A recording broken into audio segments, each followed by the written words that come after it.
I'm gonna get started, and then we'll do the warrants, and then that'll be roughly 7:25.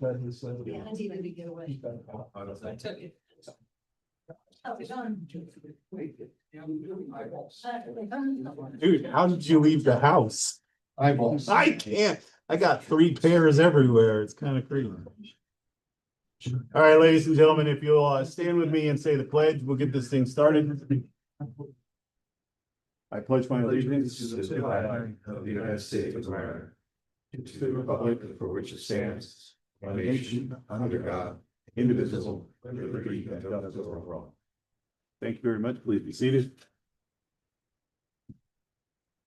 I'll actually turn on the mic so people can hear me, although I have a big booming voice. So, real quick, we are going to make a slight adjustment for tonight because I don't know if you've noticed, our folders are rather thick. So we have a public hearing that is currently actually noticed for tomorrow, which is the term limits public hearing. We're going to roll that into tomorrow instead of forcing that into this evening, in the spirit of trying to make this evening end at a reasonable time. So if you're here to discuss term limits, I'm going to invite you to come back tomorrow, so that we can focus on the heavy lift for today, which is really about the zoning. So in the spirit of that, we'll get started with our normal. By the way, thank you very much for coming to this special meeting. These will actually be, they're not going to be so special anymore because every other Wednesday, we will actually be in this room doing a public meeting the way that we normally do public meetings. So I'm going to invite you guys to come back, not this coming Wednesday, but the following Wednesday for the same situation, where we will be doing town meetings on Wednesday evenings in full with town participation so that we can do resolutions, because as you will learn later on this evening, there's a lot of business in front of town. Oh, thank you.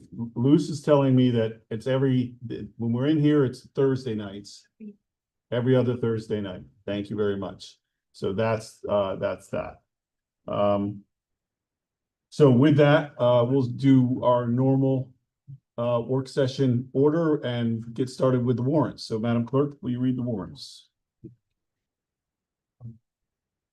You have utility warrants, on tonight's docket, $54,238.57. And that's your, on your Rockland Frontier and I believe your Lowe's, businesses. A motion? So moved on the warrants. Second. I don't think it works. All in favor? Aye. Aye. Can I just get clarification? Yeah. Every other Thursday? Yeah, I was a little confusing. Wasn't Yeah, it? I'm confused. Yeah, What are we doing? I asked Steve, like, I don't know. Yeah, so it's Wednesday nights work sessions that will be in the conference room. Thursdays will be here every other Thursday. So we're going to two, Support. 2 meetings. so we're going to two meetings every a month. Yes. Understood now. Yeah, Okay. 2 meetings. Second and fourth. Second and the fourth Thursday is we'll call them town board meetings and they will be held here. Okay, So instead of one Thursday a month, we're gonna do 2. I think, do we have to vote on that only because in the reorg, it says one?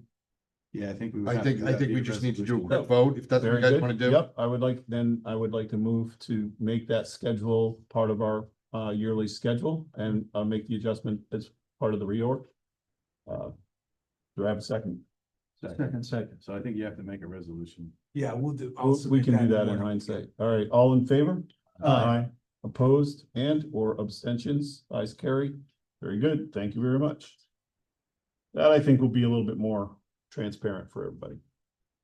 All right. With that and the warrants done, where are we on our timing? Got about 5 minutes to vamp. Can I bring something up? Yeah, absolutely. Since it's a Yeah. regular meeting, right? Yeah, Work absolutely. session. Yep, work session meetings go. I know that you guys met with Marlene last night, Yes. right? Yes.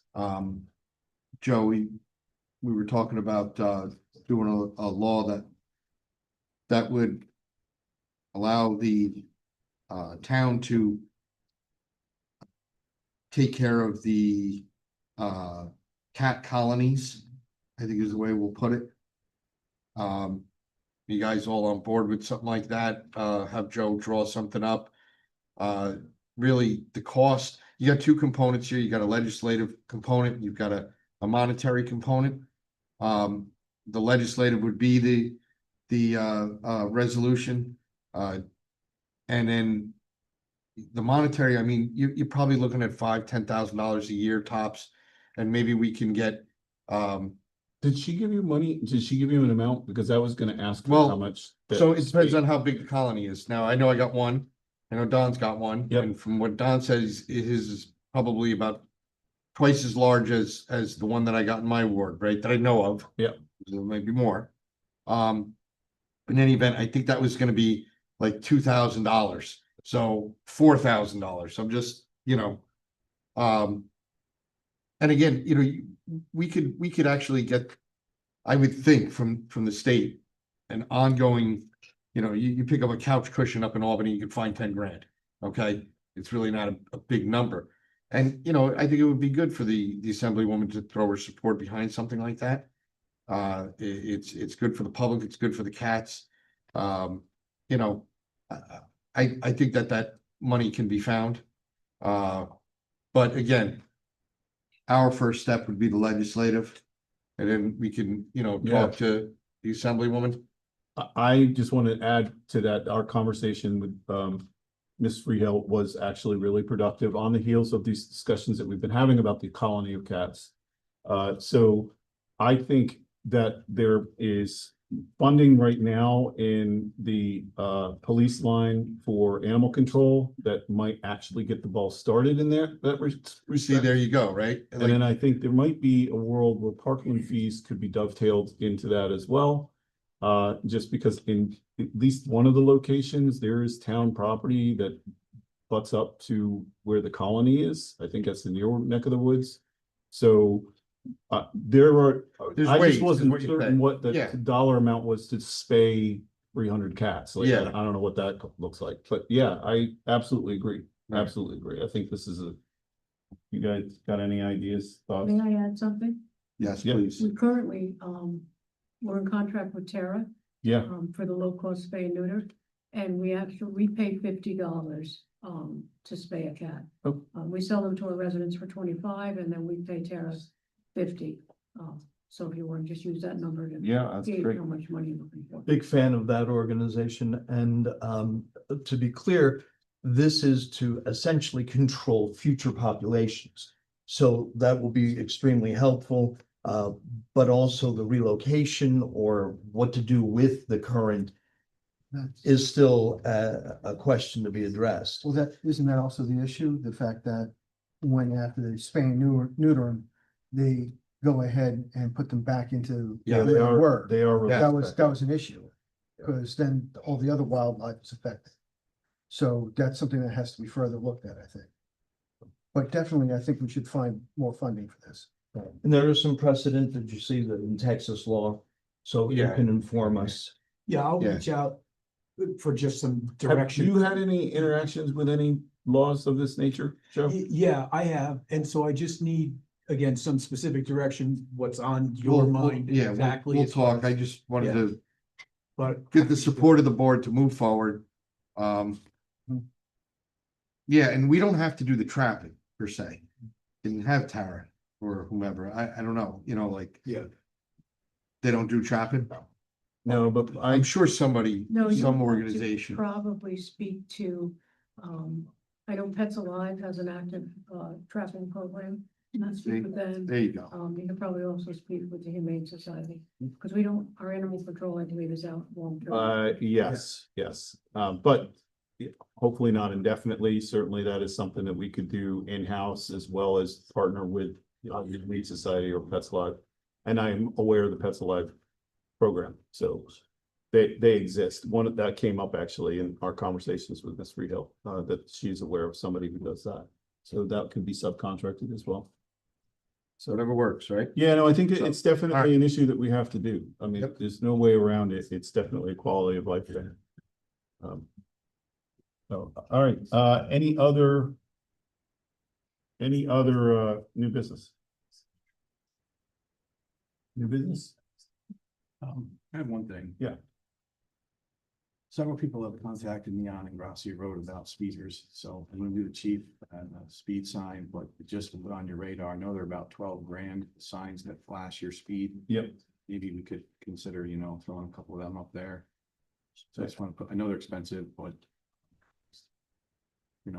I think the first step is, speed trailer and do Sure. some patrols, but if we could do the speed signs that, curtail future. We can definitely look at that as well. There are a couple other locations in town that are problematic. Shut Road is one of them that has it too. Seems to have a high volume. All right, we can definitely do that as well. Hey, Frank? Yeah. Since you brought that up, Johnson, I just got a text from a resident. Remember about the speed hump at Elise. In between the new section and the old section, I don't know, we haven't put out speed humps yet, but No, we have not, Yeah. but we're in the process of doing that. I think John Dooley just released an SOP for that. So if you haven't had a chance to take a look at that, Okay. take a look at that. That's got a whole well thought out way of making an application for that. Yeah, it's very good. Yeah, I think that, too, they wanted to put in some legislation for the, determination of the speed humps. Yep. We might want to just look at that, because I think that's something this board would have to stamp to make. I think so too. Okay, terminate? No, like he put in requirements, or it's got to meet this certain criteria to have a speed hump. Okay, You know what I mean? So if you read it, it basically says you got to meet this, this, and this, and this, and this, and this in okay, order for it to be considered. all right, So I think if we have that type of legislation, it probably has to be in our code and done as a, yeah, we have to adopt it. right, and it would be like a code change that we would adopt to be. Because I think he's talking about putting it on the website and stuff, so I think we just got to make sure it's all approved. Yeah, first. well, once they vet, the need for it and it being appropriate, they would have to send any particular proposal for a road, having a speed hump to you, and you'd have to approve. Right, Yeah, that should, and I believe that's in the SOP. I believe I it's. think it is. Yes. But I just think if we have a specific requirement laid out, would that have to be in our code? Not necessarily, and it might be even redundant. I mean, I think the idea is that the department is best equipped to vet it initially, and then they're gonna give it to you, and you'll As a have all list, the they will give discretion. it, they'll give it to us as a list. Yeah, or they might give it to you one at a time, like they might say, hey, we vetted this and this one needs to be done. They'll put it on your agenda. And maybe prioritize. And then you guys can make Oh. whatever decision you want. Okay. You control the roads ultimately, but they're doing the vetting as opposed to you then going back and also doing all the, all the criteria again. The idea is they present you a vetted process and then you determine whether that makes sense to you. Okay. Very good. All right. Any other new business? All right, great. Madam Clerk, I think we're at time. We're really, really close. Yeah, let's get started with the first public hearing.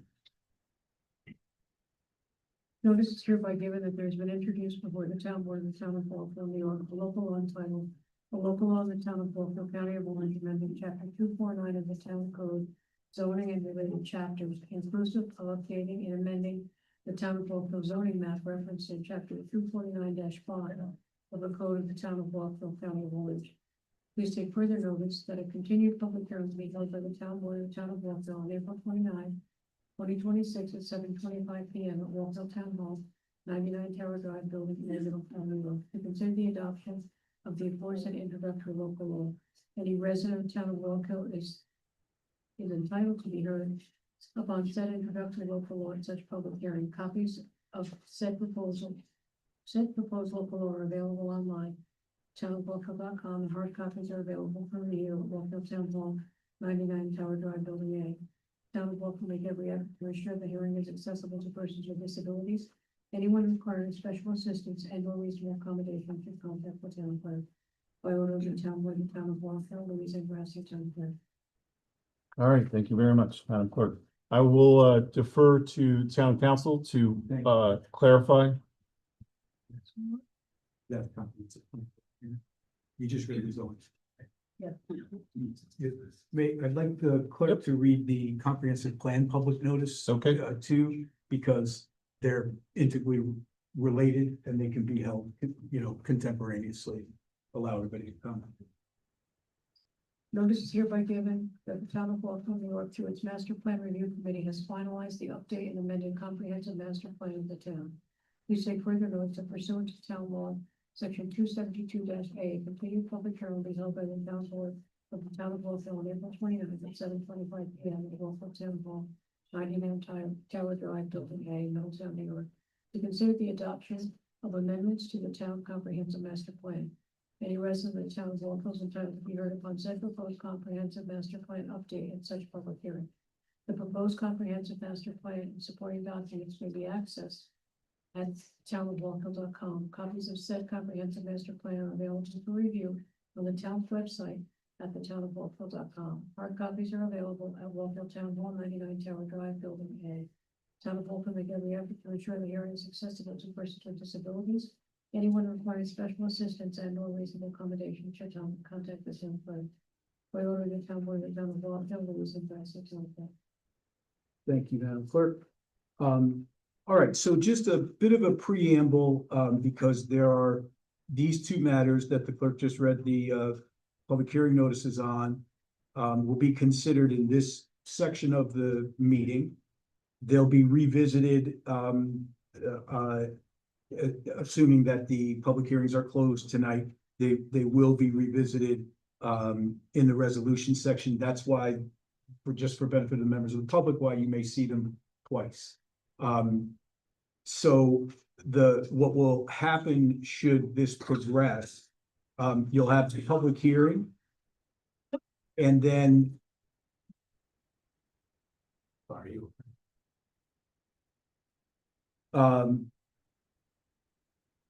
And then if the public hearings are closed and the town board determines that it's appropriate to act, there's a particular order that those things would have to be considered in, and we'll guide that process when we get there too. So that with that preamble, feel free to open up. All right, thank you very much. At this time, we will open up the public hearing and open the floor for public participation.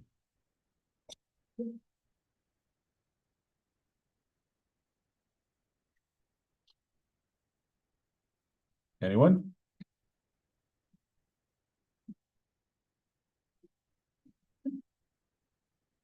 Feel free to come. Good evening. My name is Maya Gross. Is that mic on, sir? Testing, Is it green? Is the green light? There you go. testing, testing. Good evening. My name is Maya Gross. I understand that tonight there's a possibility of the resolution being passed. We are currently before the planning board and CBA and are proceeding in reliance on the hardship waiver and variance previously granted by the town board under the Resolution Act number 68 of 2025. That resolution specifically recognizes and grandfathered the development proposal for the 3-year period. I respectfully ask that if the zoning law is adopted tonight, resolution number 68, the previously granted hardship waiver and variance that are pending application is specifically acknowledged and preserved in the language of the law, so there's no future confusion. The planning board public hearing has been closed. We are scheduled to return to the ZBA in May for public hearing, and to the planning board in May as well for consideration of the negative declaration. Thank you for your time. May I ask, are you representing the Fair Oaks? I am the developer, yes, Okay. and John Capola, our attorney, wanted to be here tonight, but he had prior reservations, so. I understand, and he did reach out to me. I could address that. No, now. please, by all means. If you've got a town board resolution with an exemption that has that specific language in it, then that will stand. And, for the benefit of the board, I'll just say the same thing. An exemption was granted and the applicant was told that 3 years, I think, is the Yep. time period, right? And when was that? It was a couple of months ago, but we had to go back to the Right. CBA, so we've been going through, but we've been pushing But hard. you have plenty of on. We have time, Yeah. we just ask that it could be added to the language, so there is no future confusion. Well, I don't think it needs to be added to the language. I will say, again, I think legally it would stand. I mean, we could talk about adding language to the local law, that honored previously granted exemptions. But it might be deemed to change the law. I don't think it's necessary. I mean, Yeah, it would. what you stand. have is golden. You I'm know? glad you came and put it on the record, and I'm glad we're able to address it, in public, but that resolution is not going to be defeated by anything that we've done. No, I understand and I appreciate that.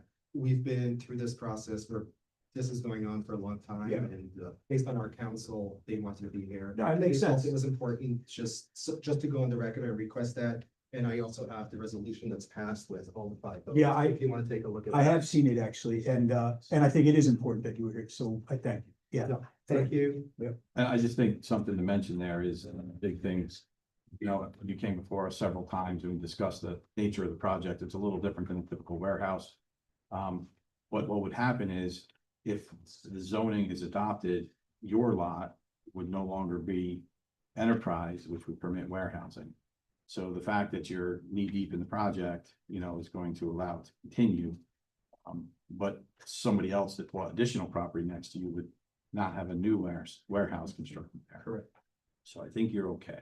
All right, thank you. I'm here. I Definitely. presented to you a year ago or two, and I'm here local, and I just wanted to go on the record. Thank you. Thank you. Thank you. Just for point of clarity, anybody who was, not speaking to you, just in general, anybody who, has been through planning and has final site plan approval and got stuck in this, they should be in the same situation, correct? Yes. All right, I just want to make sure that the public understands that if you have a project that was in front of planning that has final site plan approval and that you've been stalled or stopped because of the moratorium, that your final site plan approval is an approval. So any adjustments that are moving forward don't apply to you. You have that same guardian waiver. So And I think it's important to point out, not just the final site plan approval, but once you have your negative declaration, Yeah. at that point, you move forward. So even if there's some things left to address, like, maybe you had to deal with a DOT and you're waiting for their responses, you get your final site plan approval. Once you have your neg deck, you would move forward. all right. Anyone else?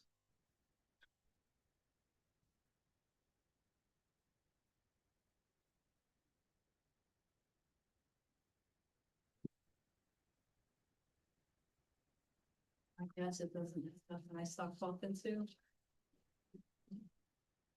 Okay, first I want to thank the master plan committee and all the work that they've done up to this point.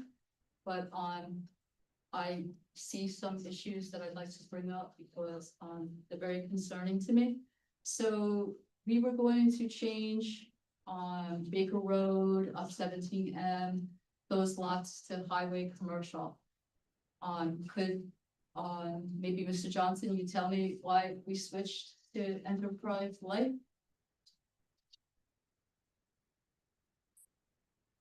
I believe the recommendation was always enterprise lighting, it was never highway commercial. For the 2 lots on the end of Baker and then 2 that have already developed, which is the Alpen House and then the plumber's facility, both of those, and then one directly across for always enterprise, never highway commercial. That was never a recommendation from the planning board, the master plan. It was always because the 2 that were OR were to go from OR to enterprise. And then the other one was to go from, I think it's R2 to enterprise as well. So all 3 of them are enterprise. So the one that's gonna go from R2, are you talking about that little triangle, or are you talking about up at the intersection in the corner of, I believe it Broad? below the little triangle, Okay, so it's not the corner. right? That corner lot there, is that owned by, All Steel or Wolf? Not sure. I have concerns about that corner there. Does that corner, like around the edge, on shore. Is that gonna be changed? Is there an R2 there that's gonna be changed to, Enterprise Light? Pretty sure there was two lots that were adjacent. I thought the one was across from the. It's the other half of the Alpen House. It's across from the Park and Ride. Okay, that might be that little guy. And then there's one up from that, which all steel is currently on. I think it was those two. The maps are here. I can look through the maps. Yeah, if you can just check, like, I know all Steel's property, I mean, but the, next to them, like, say to the right of them, there's another wooded lot. I'm wondering if that is R2 and it's gonna get changed to Enterprise Light.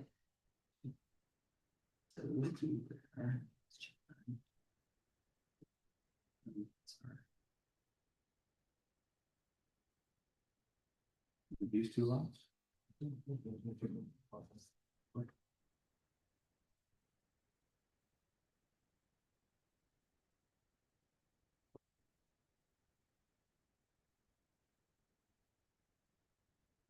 24,152. I think so in 24,150.222. I think it's those two there. 21. 24, 152. yep. And And then then 24, 150.222. Those two left. And those Yes. two, yeah. Yes, is what? They're what? Gonna be what? From what? They're going from, change from R2 to Enterprise Light along Baker Road near 302. Those lots are 24-1-52 and 24-1-50.222 Okay, east of Baker Road. okay. So the lot I have most concern about is 24-152. That's right on the corner there. And the way I look at this is that it's part of Shore Road. You know, the master plan committee is interpreting that that must be on Enterprise Light and it goes with that road. But we have Shore Road, which is a much longer road, which is R2, which that lot has been on for eternity. I mean, I'm guessing. I've been there 21 years. And right across from it is the start of the residential zoning. I mean, I know, I live there. And I've taken my kids down to the bus there for I don't know how long. It makes sense to me that that's a residential lot because of that situation. Now, All Steel is a non-conforming grandfathered in complex, and it should not be the reason that we're picking that lot there to be Enterprise Light. Isn't there there's another commercial entity just down from All Steel? I believe it's The chimney sweep. Chimney Sweep guys. Yeah. Well, they, right now, perhaps they would be, like, if they came as a new business, maybe they would get in there, but All Steel would not. All Steel wouldn't be allowed where it is now, it wouldn't be allowed on the corner as Enterprise Light, it wouldn't even be allowed there. So we can't base our zoning on non-conforming businesses. I think It's the a point, safety issue to I think me. the point of zoning is to fix existing issues. Which that was highway commercial before the last master plan, then it was changed to R2 then. Business existed prior to that. Oh, okay, So- sorry, Eric, I didn't know that. So this is to I didn't change know it that. to make it existing. So there's two ways to address it, right? You could zone it out so the business doesn't exist. Or you could, if it fits, because it's got frontage on both roads. And one road is all commercial all the way down to the Park and Ride now.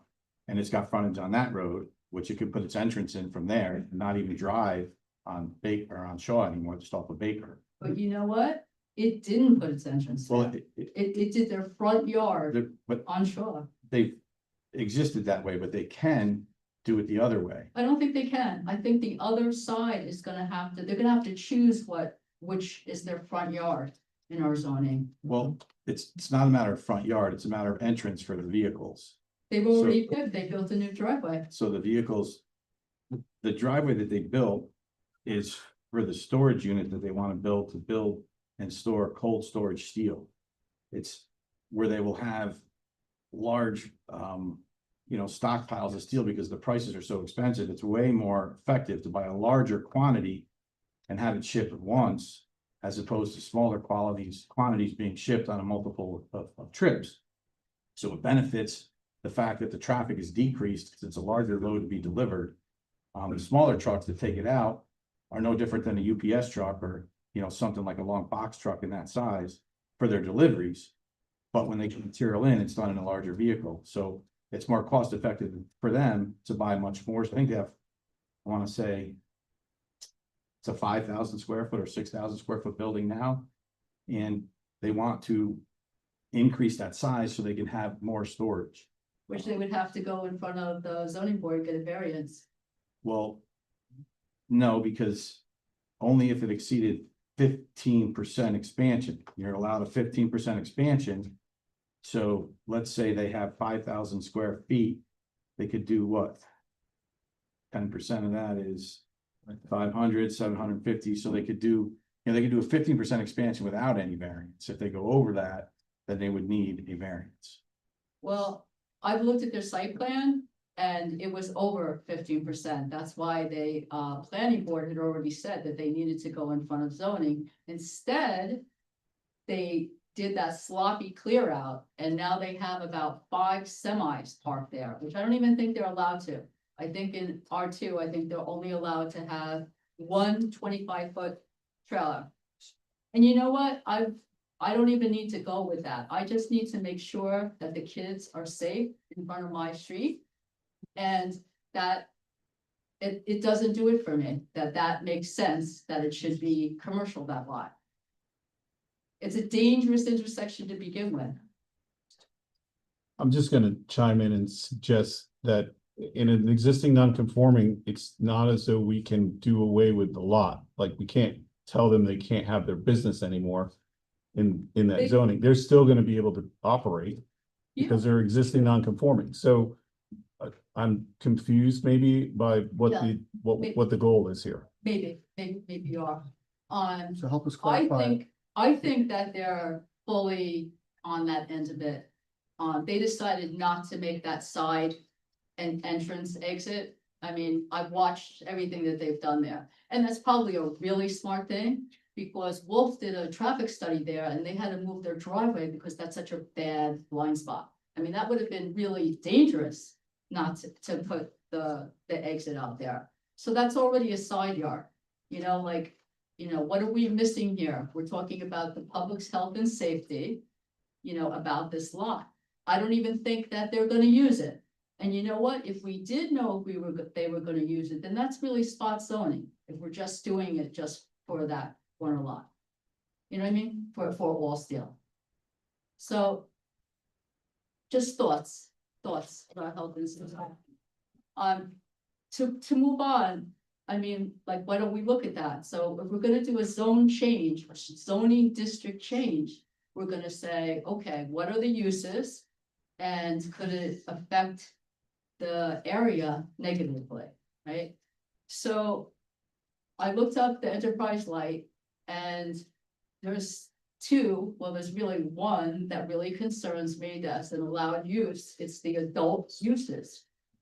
I mean, out of all the zonings, the commercial zoning, we're picking a zoning district that's gonna allow adult uses a street away, potential, you know, development of that on that street, a street away from the residential area. You know? Please answer me there, like, why would we do that? How could we pick something like that? It's the only zone that they can go in, the adult uses. They were trying to get by, the smelting place. So, you know, I don't think we should go forward with that. I mean, that's up 17M too, so you take your kid to the Humane Society. And, you know, maybe, you know, your kid sees like, oh, wow, you know, what's that? And their friend's in the car and mom doesn't notice she's in the front. Oh, wow, like, we gotta check that out. You know, so that's not right. That's not cool. Well, thank you very much for your concerns. And just lastly, that was really my biggest concern. I appreciate the answers and such. Is both sides of Baker, I mean, both sides of the entrance to 17, there's light manufacturing allowed. So we've got the CO2 from 17, We've got potential manufacturing on both sides. So that was another use that I was a bit concerned about. Thank you. Thank you very much. Someone else?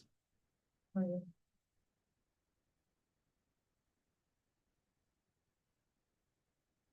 just have a question. What is, what is adult uses? What is that?